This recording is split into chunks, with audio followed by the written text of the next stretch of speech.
Lo avevamo preannunciato già qualche giorno fa. Il nome di Fernando Zilio torna prepotentemente al centro del dibattito politico padovano, perché potrebbe essere il prossimo candidato del Movimento 5 Stelle per la città del Santo.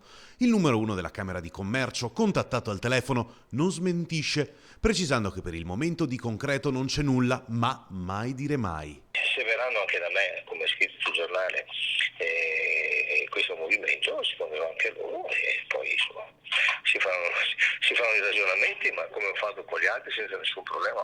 La porta è aperta, Zilio aspetta una chiamata, ma vuole chiarire subito la sua posizione da uomo libero. Prima viene il programma e i padovani. Sono un uomo libero, non accetta condizionamenti, con idee un po' particolari, vuol dire in città prima di tutto. Sul fronte PD, intanto, dopo l'attacco di Carrai e le frecciatine di Zanonato alla segreteria del partito, accusata di non saper gestire le primarie, arriva la secca risposta di Antonio Bressa. Marco Carrai, così come Zanonato e altri, hanno preso le distanze dal Partito Democratico, per cui è normale che adesso utilizzino queste provocazioni anche per giustificare il fatto di essere usciti dal partito. Devo dire che è anche singolare che siano figure come Carrai e Zanonato a indicarci la strada per vincere le elezioni, quando è evidente che se abbiamo perso nel 2014 è anche perché c'è stato un giudizio negativo da parte della città rispetto a un'amministrazione in cui loro erano protagonisti.